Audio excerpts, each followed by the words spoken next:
Simple. Simple for you. It's all I can do right now. It's all good. It's all good. Okay, so in the meantime, I'll just go ahead and read some of the technical instructions so everybody understands how to use the platform.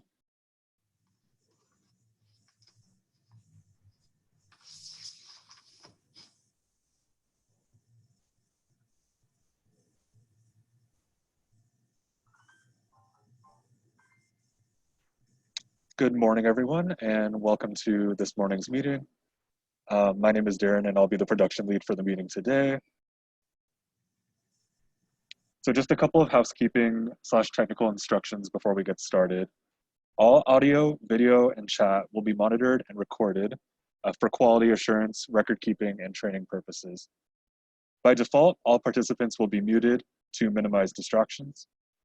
If you'd like to use the chat feature, please select the chat icon on the bottom row of icons in the Zoom interface. Later, there will be an opportunity to ask questions. To participate in Q&A, please unmute your microphone to ask your question and remute your microphone when not speaking to minimize background noise. When speaking, please remember to announce yourself and speak slowly. And you can also enter questions into the chat. At this time, I'm going to turn the call back over to Delia. Delia, you have the floor.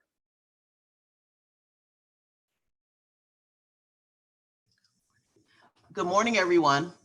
I'm Delia Fitzpatrick. You're obviously here for the OMI Community Collaborative. We're going to go around and make introductions. Let's start with Felicia Thibodeau. Please unmute your phone and say, introduce yourself to the group. I'm Felicia Thibodeau. I'm the Executive Director of IT Bookman Community Center. And anything else we're saying, Delia? Oh, not today. Okay, great. All right, thank you, Felicia. How about Helen? Hello, good morning. This is Helen from Ocean View Branch Library. Thank you. Tiffany? Hi everyone, good morning. I'm Tiffany with Sister Gardens and the Chinese Press Association. All right. Bernard? Unmute. All right. How you guys doing? I'm Bernard Monroe, Executive Director of Youth First. Very good. Nice to see you. Good to see you. Lynn?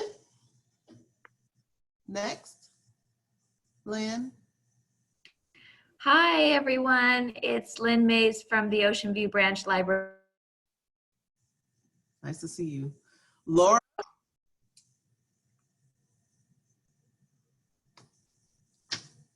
Unmute. Hi, everyone. Laura with Mission Y. I'll be in and out of video today. I got the kiddos in my background. So what was the question? Sorry, I missed it.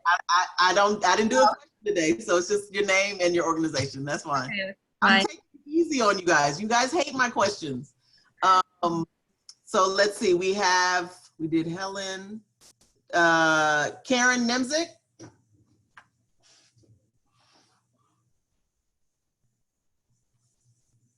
Karen Nemzik.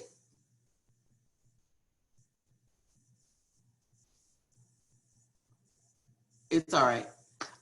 Christine Lane. Hello, I'm Kristen Lane. I'm usually with PUC and am helping out with production in the EOC. Nice to see everybody. Nice to see you. We have Stephanie Chen. Hi, this is Stephanie Chen. I'm currently working with the airport, and before that I worked with MTA for a few years. So I'm happy to join this call. Thank you, everybody. Thank you. And Delia, Christine and Stephanie are working with me. This is Karen. Okay, all right, very good. And Angelique? Yes, Angelique. Hi, everyone. I'm Angelique. I'm new to the community branch, and I'm looking forward to helping you all. All right. Darren, introduce yourself. Hi, everyone. I'm Darren. I'm working with the community branch production team, and I'm happy to speak with you all today. Okay. Daniel. Good morning, everyone. Daniel Holmesy here, Neighborhood Empowerment Network, and member of the community branch team. All right. Monica. Hello, Monica Chinchilla from District 11 Supervisor Asha Safai's office. Very good. Trey. Morning, everyone. Trey from the Neighborhood Empowerment Network and the Community Branch. Okay. Mary Harris. Good morning, Mary Harris on My Neighbors in Action. All right, very good. John McKnight.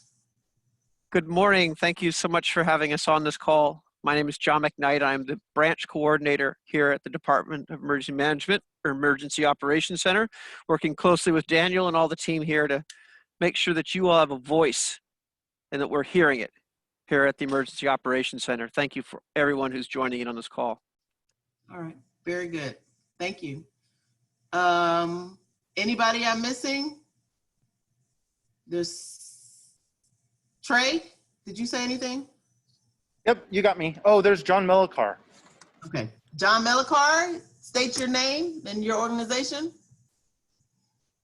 Yeah, good morning. My name is John Melikar, and I work for the Department of Public Health. When I'm not COVID activated, I work with community health equity and promotion, primarily with HIV and HCV prevention. Okay, all right. Mary, is Al with you? Yes. All right. That's my neighbor, Mary Harris. Very good. All right. Shall we start with Monica Chinchilla? Yes. All right. You can go ahead and take it away. So I'll just give a couple of updates. I know that this time is hard for everyone. A lot of our duties have been shifted. We're at home. And a lot of what you guys are just doing right now with organizations is, you know, wellness checks, case management, making sure that your families have everything they need. Our office has shifted in that respect as well. We are working with all the organizations and schools, et cetera, just to make sure that our families have secure housing, that they have access to food, and that as you begin long distance learning, that they have access to Chromebooks and their workbooks and internet access.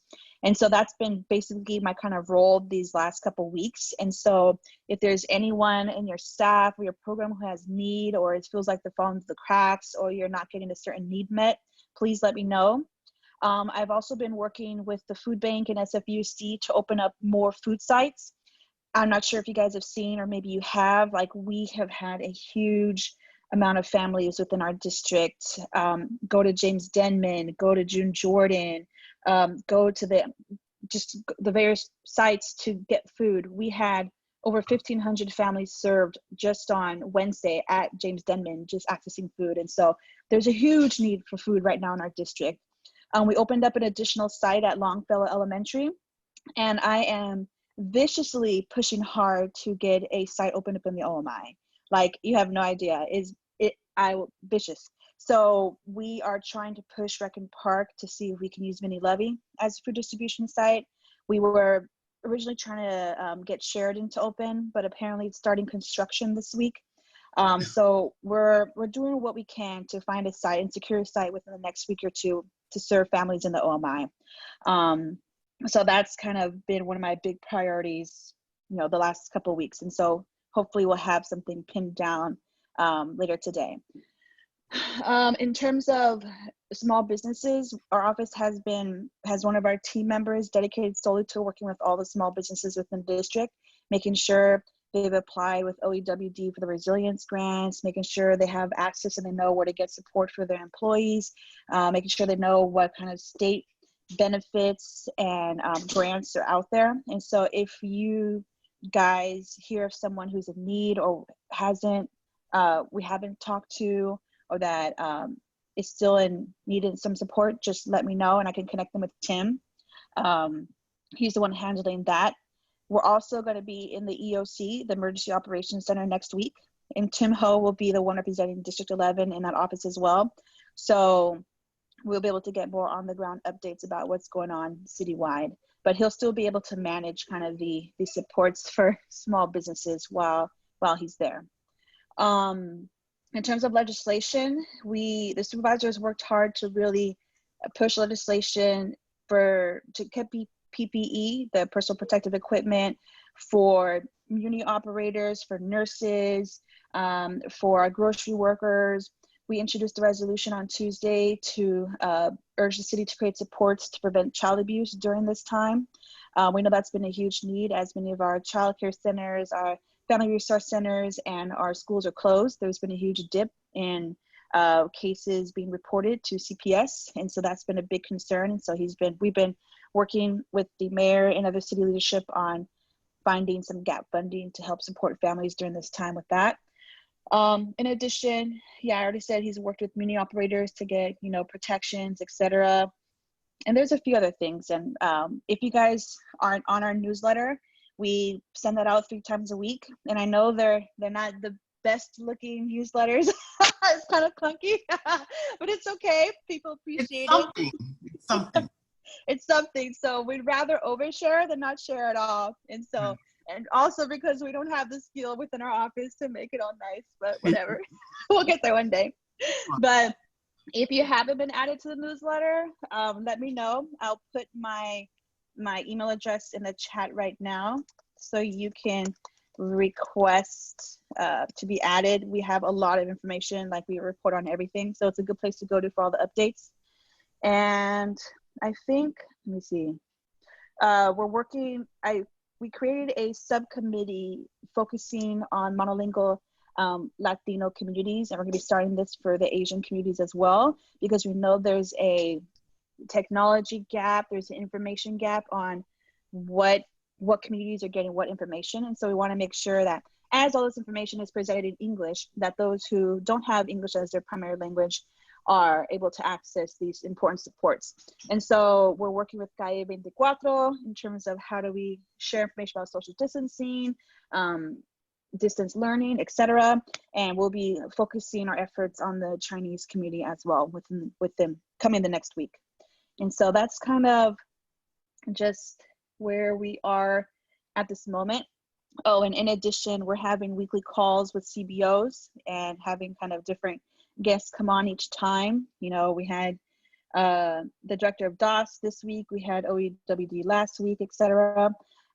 We want to use this time to hear more from CBOs, and so I'm going to be kind of creating more of a buffer at the end of each meeting to have conversations for CBOs to present their needs or their issues or where they're seeing the gaps. And so we've been doing a lot of having people come and share information, but now it's really important for us to hear from all of you to see what may be missing and what we need to do to fill those gaps in our community. So that'll be kind of a little shift in our CBO calls starting next week.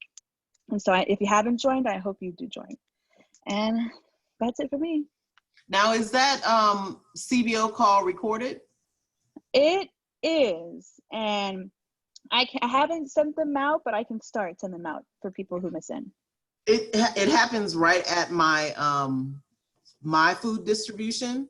Mm-hmm. So, like the first time you guys did it, you heard me screaming in the background. It's all good. I know. So well, now that we have EOC kind of helping manage it, they're able to mute everyone. I know, but my headset activated it, so it was just like, got it. No, I'm yelling in the meeting. Yeah. It's okay. It's all right. All right. But yeah, what I can do is I can start sending the recorded meeting out to everyone who missed it so that they can hear the information as well. Okay, very good. Very good. I had 3 things. Can I bring up? Mary Sure.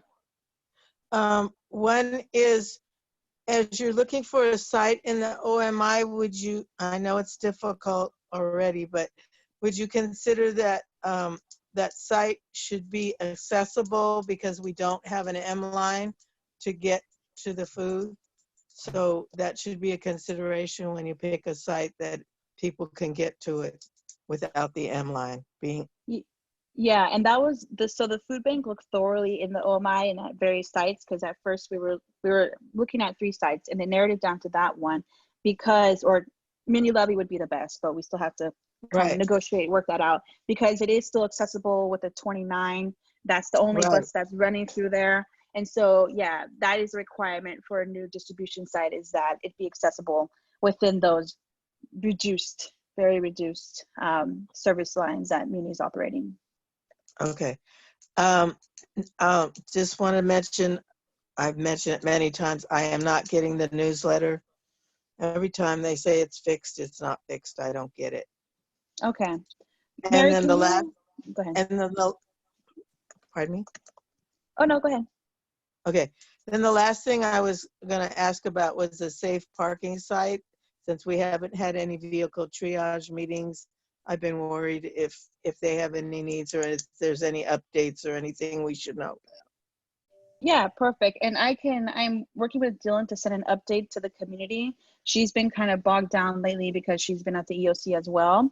But I have been working with them to make sure that their needs are met. So at the beginning of the shelter in place, we were able to negotiate and get 40 meals delivered each day, because I know, you know, yeah, so we got that delivered. So that's coming each day. We've had people donate blankets and clothing for the winter. Today we had a church donate, oh my God, 40 bags of dog food and cat litter and cat food for their pets. And we have another $500 distribution, $500 gift that was for the VTC. And so I'm working with Mike, who's the director of community partnerships for Urban Alchemy, to see what would be the best way to utilize those funds. Would it be the hygiene kits? Would it be, you know, feminine stuff? Or would it be like learning tools or notebooks, et cetera, for the kids that are on the site? So I am actively keeping tabs of that. And I will, once Dylan has her report ready, I can set out my stuff as well. And I apologize for not saying it earlier. It's just been crazy, but we're not forgetting about them. Okay, thank you, because I've been really worried. Okay. Yeah. Thank you, Mary. And I'm glad you're concerned. Monica, there's a question. Felicia wants to know if IT Bookman is still needed as a food distribution site. Yes, thank you, Felicia, for bringing that up.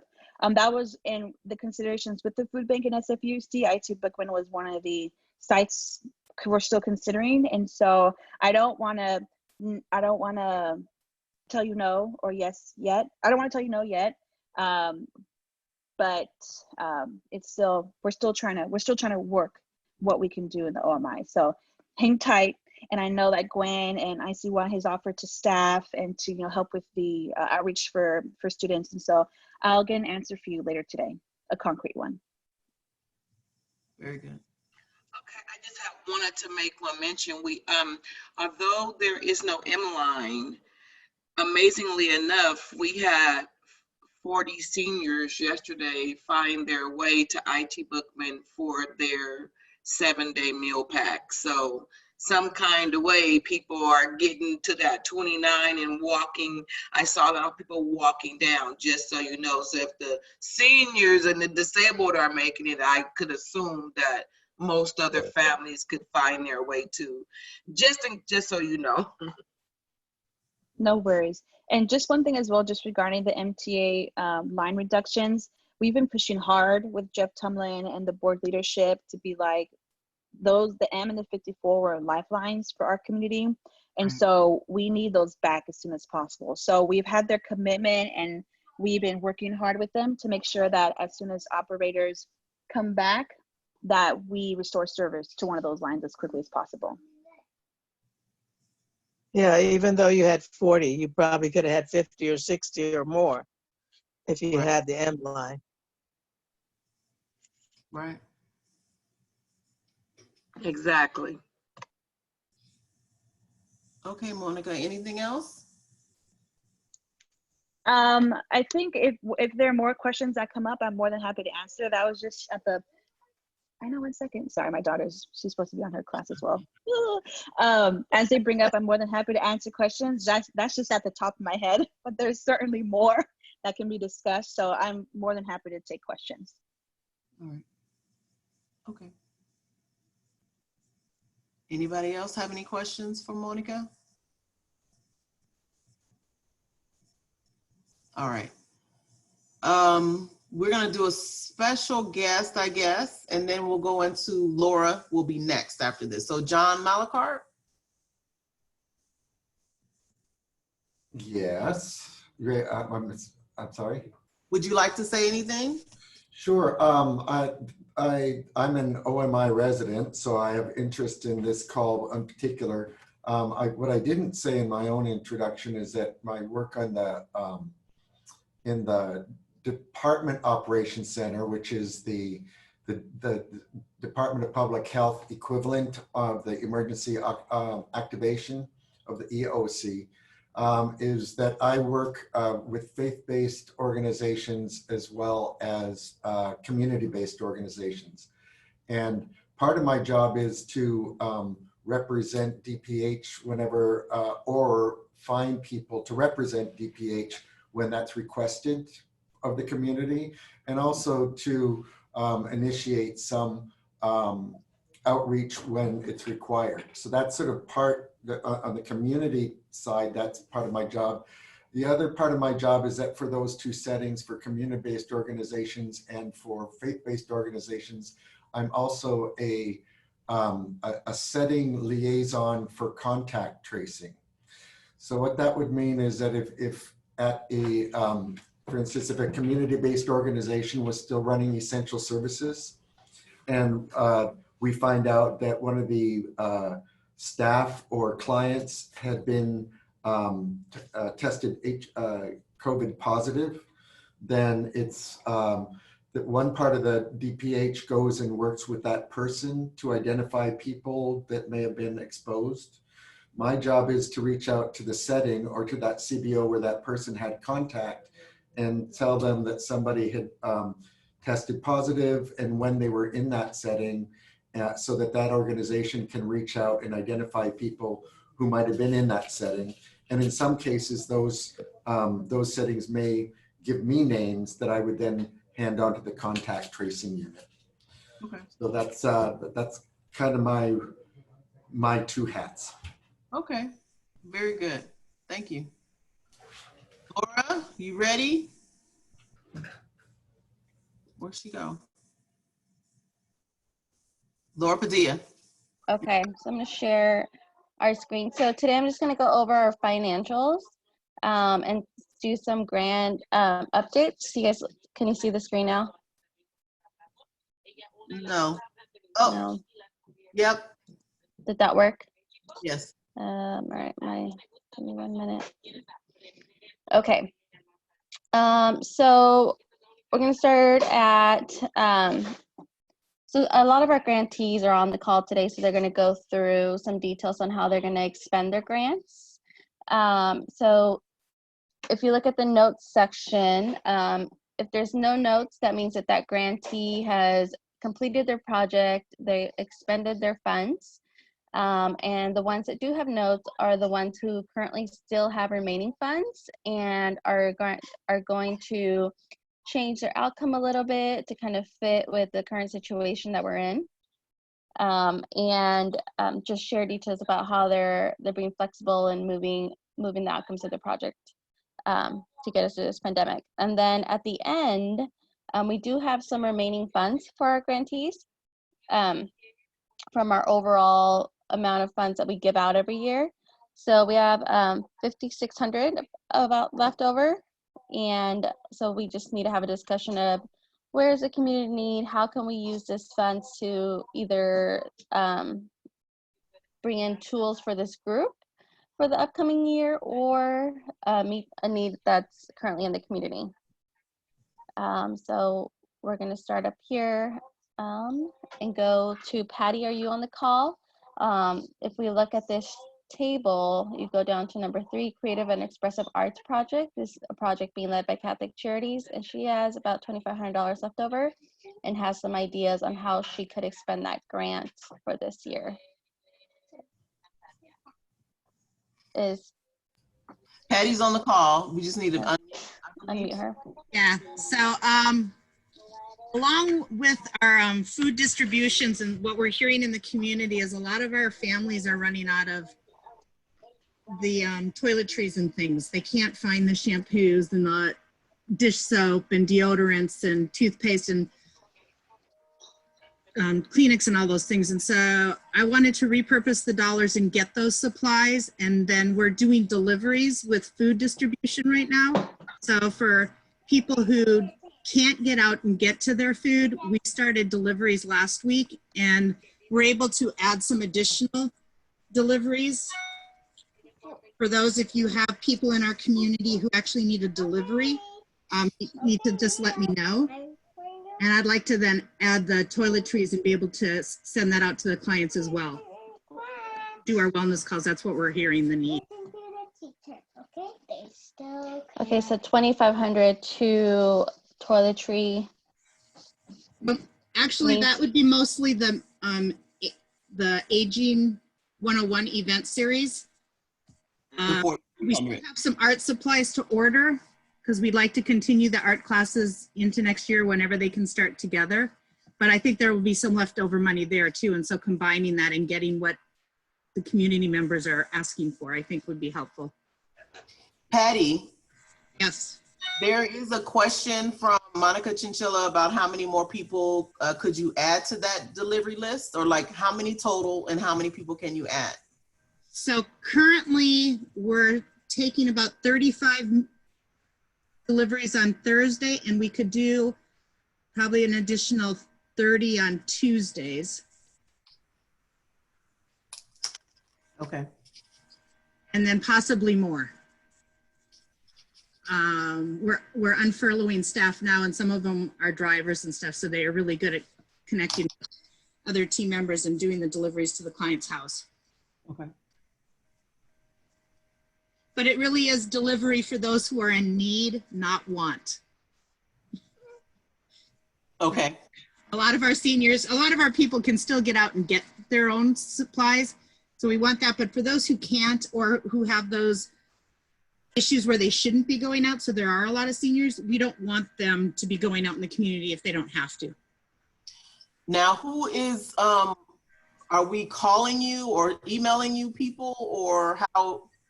Yeah, you could give me, you could call me or email me directly the information, client contact information, but if we don't already know them, I want to make sure that you've gotten an approval from that client ahead of time. Right. I don't want to have people, what's happened when I've done this years ago is they'll call and say, well, so-and-so needs this, but they've never checked with the actual client. Right. So we want to make sure the client's on board before we start showing up at their door front and calling them. Okay. Yeah. And I would guess we can expand to probably about 100 a week. Okay. All right. Thank you. Okay, so that was Patty, and she just talked about her 2 projects on the table. Next up, Delia, do you want to share about our resilience project? So, we were going to host these financial resilience workshops in our district or in our community, and we did one. We could go virtual, and they're willing to work with us to host these workshops through the fall. Anything else, Delia? That's about it. I have a call at 2 p.m. to hash out the details, but they are committed to doing virtual engagements. Okay, perfect. So that is still going to continue to happen. Next up, we have building pathways to Sisterhood Gardens. So they have about $1,500 left over. And I have Tiffany on the call, and she has a presentation for us about the current, how the project's been going this year, and the ask about for the remaining funds, the plan for the remaining funds. And do you see that presentation on the screen? Let me see.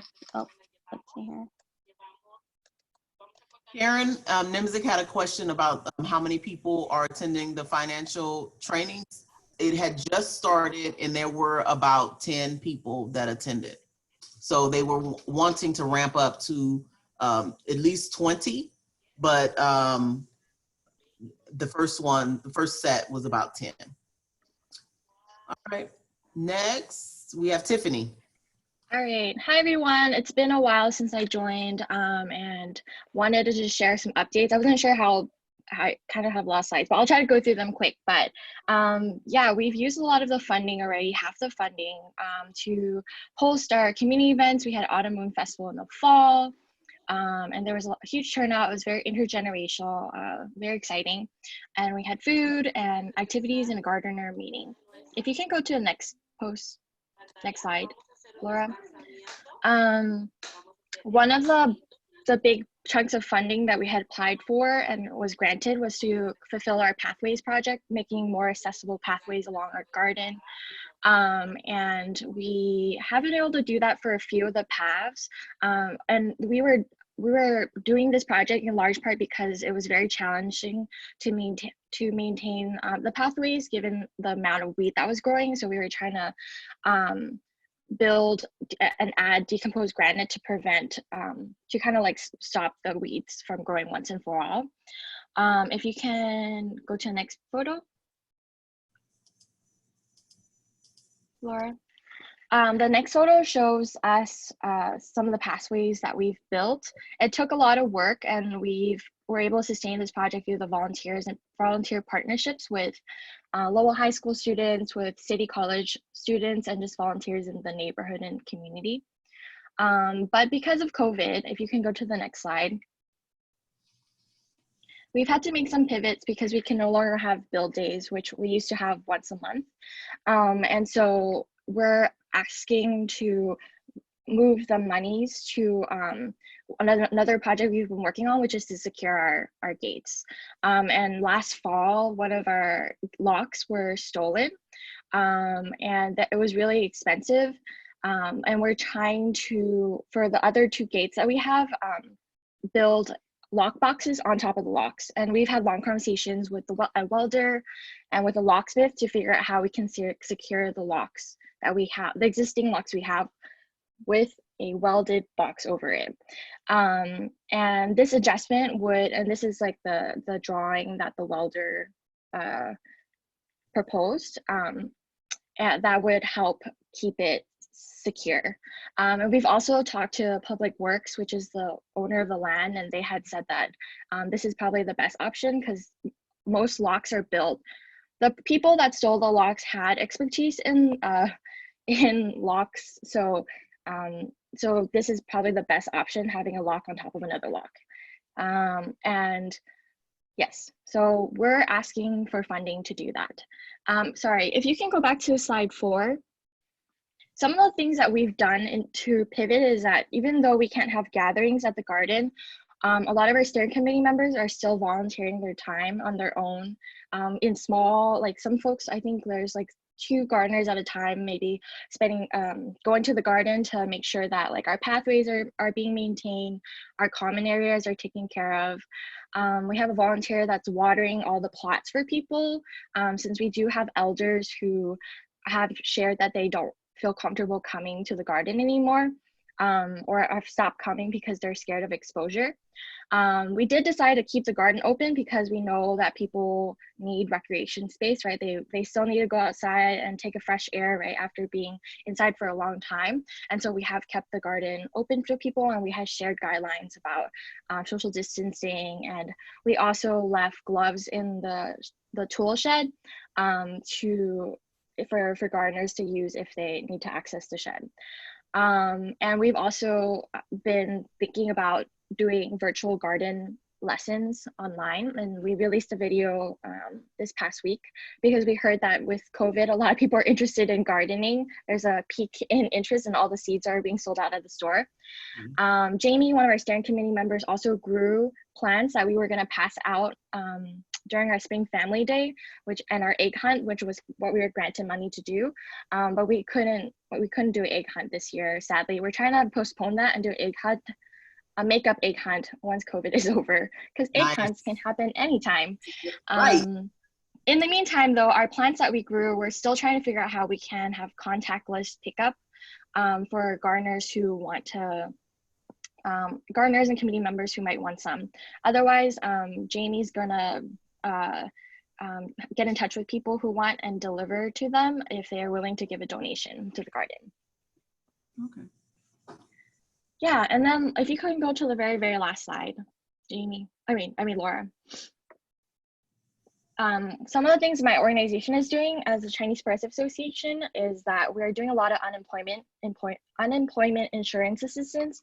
So if you know any workers that have Chinese language abilities who are monolingual and need support, you can tell them to call our phone line. We are pretty impacted. We got hundreds of calls, but we're trying to work our way through it to support people as best as we can. And one of the things we're doing is sharing resources about the updated labor laws. And then we're also yesterday packed PPE bags for, first we're passing out to Chinatown SRO residents because they're the most vulnerable given the density that they're living in. And then we're gonna pass out more to folks citywide who are within our membership that are also like essential workers. So if you all know any volunteers, we're looking for volunteers to help pack PPE, because I packed for 6 hours yesterday. It was hard. And that's it. Okay. Do you all have any questions? I don't. Laura? Laura? No questions for me. Right. Well, let me go ahead and see if I can share that table again. There you are. Okay, so that was Sisterhood Gardens with their update. Julia, you want to share about OMI Job Fair? I know you were working on a plan with them. Yes, I've been corresponding with Gwen, and she will be doing virtual job fairs, and one will be in May, and then there will be one in June. She would like to use some of the funds to do gift cards for participating. She would like to use, have like gift cards to support clothing, like, you know, when you get a job and it requires, like for security, you're supposed to have, you know, your guard card, your boots, the necessary items to fulfill jobs. So she's requesting an option to convert some of the money into gift cards and participatory gift cards also. But she does plan on doing a web series for a job fair and in May and June. All right. Okay, perfect. So they'll just send out information as they plan those dates for like in May and June. Yes, I need to draft the email, and they're supposed to give us the dates, the actual dates today, and they will be launching their website in at the same time, so it will coincide.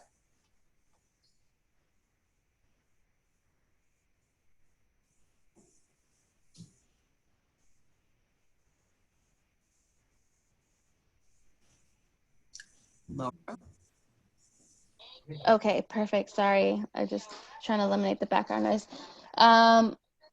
Then we have Lynn. Lynn is working on a community baby shower coming up this upcoming month. So Lynn, do you want to kind of share what the library and their project will be doing these next few months? Hi, everyone. So we had a community baby shower that was planned for the May 16th, and that was pre-pandemic, obviously. So trying to figure out how to revamp that project. One of the really important parts of it was to provide free diapers for new and expectant mothers, to provide literacy supports in partnership with the organization Too Small to Fail, to target D11 families with the HSA, to provide some free board books. So all that we're hoping we can still do.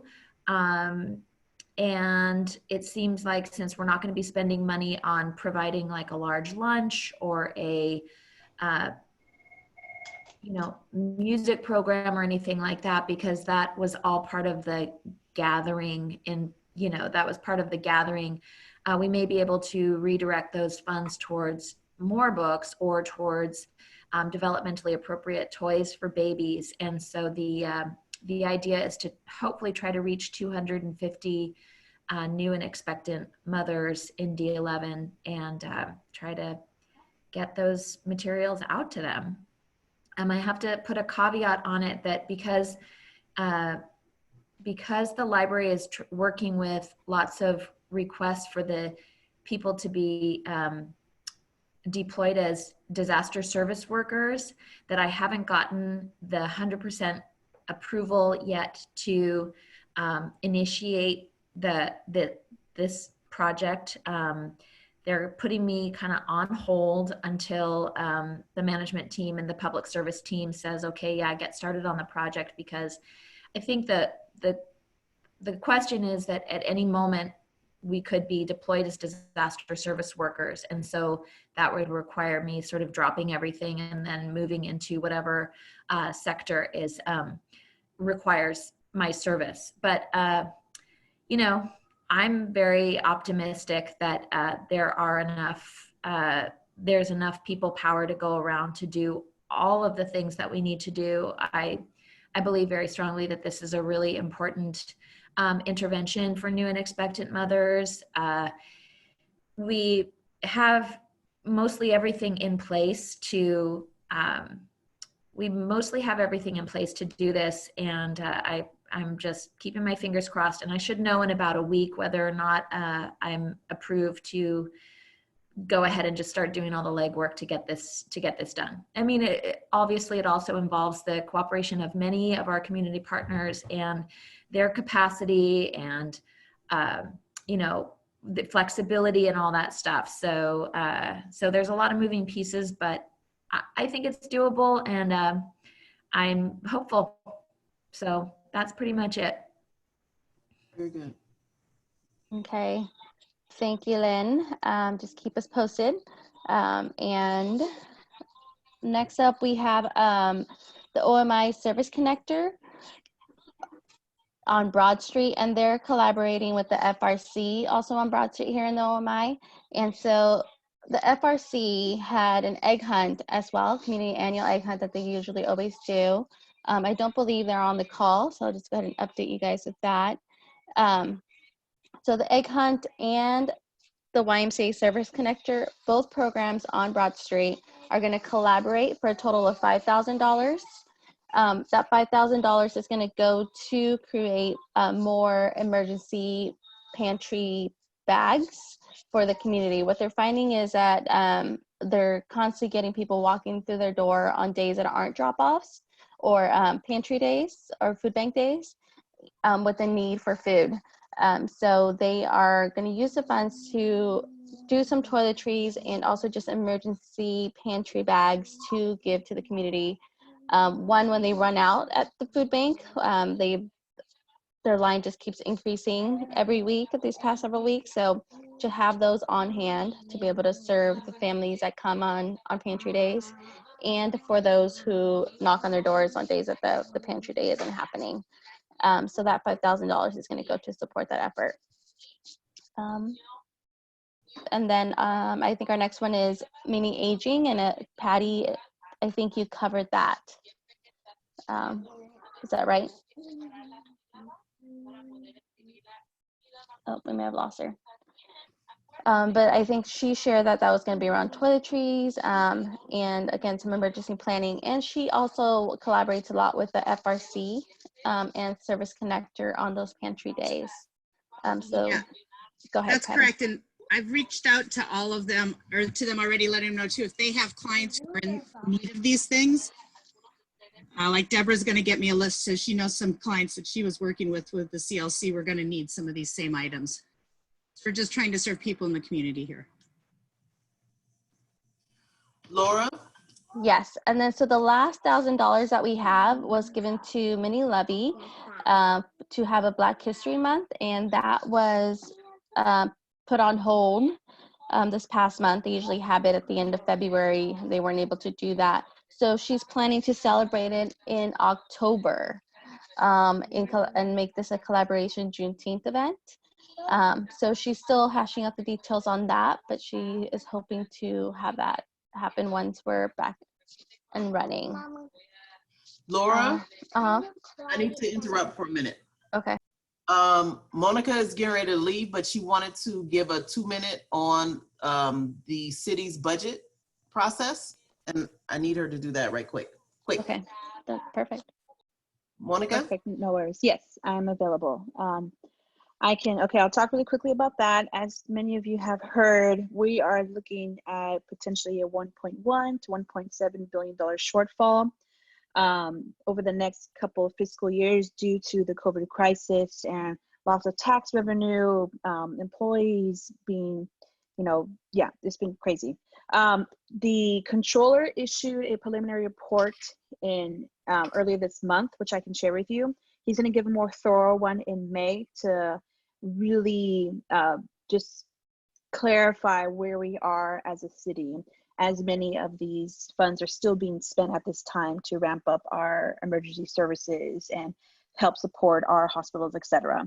What that means is that we are redoing the whole budget process. So instead of the mayor releasing her budget at the end of the month, we're going through a whole new process where the mayor is going to be releasing budget instructions for departments in May, and then have June and July to create her budget, and then the Board of Supervisors then take their turn at it in August for a budget to be signed and finalized on October 1st.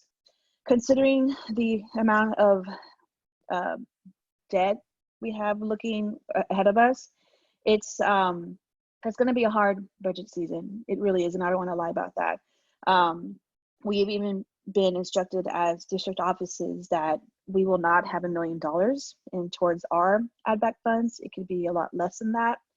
And we really just have to focus on maintaining the programs that we have. And we're going to be, as an office, we're going to be fighting really, really hard to make sure that the important programs in our community are not cut.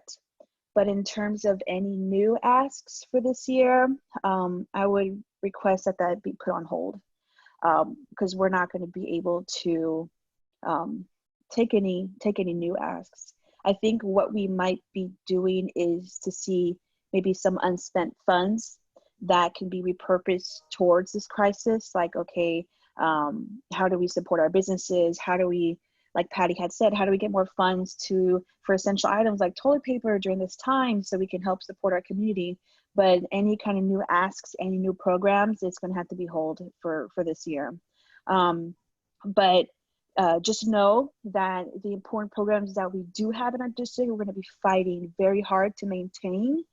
And as we get further down the road and working with the different departments, we'll be reaching out and working with each of you to make sure that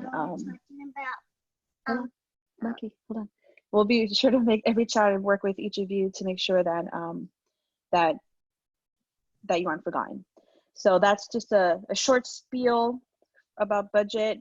Yeah, that's it. Just want to be upfront and frank with everyone. And we don't know how painful it's going to be yet, but we just want everyone just to know it's going to be a tough season moving forward. And that's it. Now, you're going to send us the information on the controller information? Yes, I can send you the controller's recent presentation he gave to us, which I'll send you his also preliminary report, which he released in early April, as well as the new budget instructions for the city. I'll send those out to you. All right. And when is the instructions from the mayor coming out? Is there an exact date? It's in May. An exact date, not yet, but it's in May. Okay. All right. Very Perfect. good. Thank you so much. Thank you. No problem. Thank you all for your time and your hard work, and I look forward to hearing from you all soon. Okay. All right. Thanks. All right, Laura Padilla. Okay, so that was a good leeway to our next piece of this conversation is we do have some right now projected some remaining funds if all projects go well and they're able to follow through and do all the purchasing that they need to do or readjustments that they shared with us today. We're projected to have overall remaining funds of $5,669.90. So this discussion is where are the community needs? Where can this money go to in the next 2 months? We are not allowed to roll over these funds into this fiscal year, the next fiscal year. So we do need to expend by June 30th. For me, I try to close things up June 15th. So it gives me 15 days to troubleshoot any remaining funds if perhaps it happens. So $5,600. Where do you think the need is? What are some ideas? What are some things that you're seeing? What are some tools that this group may need as we prepare for the upcoming year? So since we only have a couple more minutes, I would like to suggest having another call. Okay. Another Zoom meeting to discuss, you know, to have more time to discuss and have everybody's feedback. And if everyone can like send me an email when they are available, what's a good day or time? Tuesday, probably. Tuesday is good for me. Friday's all right, but Tuesday is good for me. If anybody has any objections, I will send an email out in a minute discussing that. Is there, so just a matter of usually this is the time we usually vote for the next grant season. Is that money set in stone? It's not, I'm still waiting to hear back from MOHCD.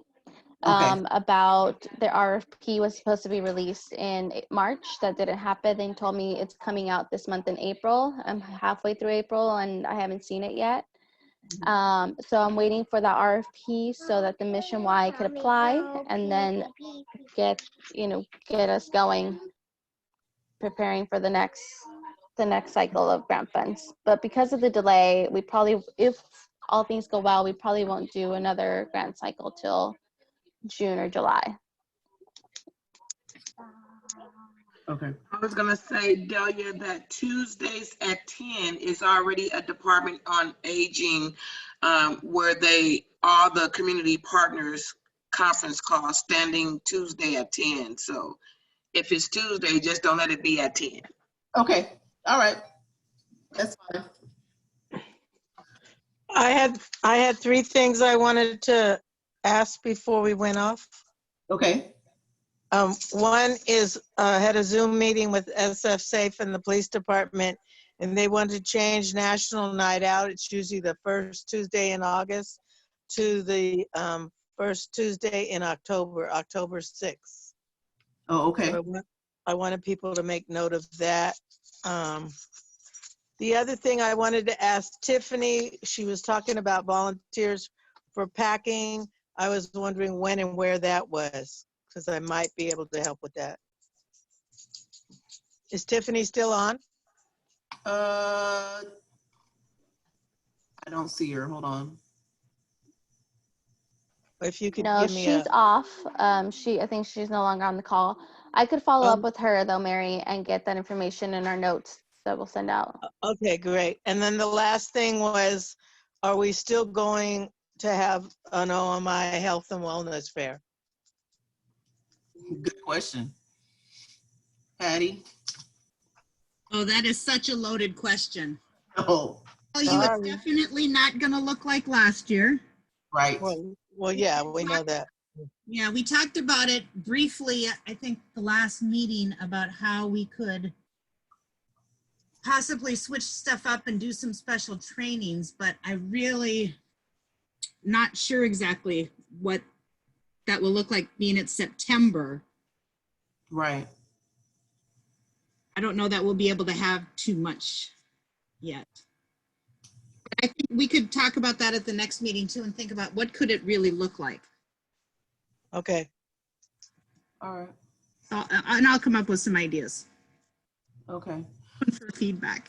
So tentatively, I think in my head, probably Tuesday at 1 o'clock would work. So just let me know for a meeting. This coming Tuesday? Yes, ma'am. Okay. I think that sounds good. Yeah. All right. There's definitely a lot going on. Yeah.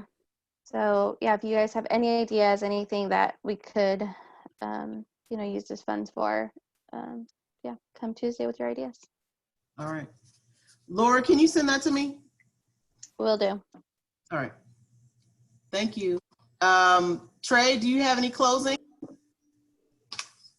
Well, I think that was a great meeting. I'm happy to, you know, talk about more of this in a few minutes, where we can kind of close down the meeting officially for the OMICC, and then we can talk about details as far as like format and whatnot. Does that make sense? Yes. So we can keep on my team here and Darren's team, and then even John Melcar if he wants to join, and then we'll just let the members of the OMICC say their goodbyes, and then we can talk about webinar formatting. All right. Very good. Thank you, everyone. Stay safe. Thank you. Thanks, everyone. Bye.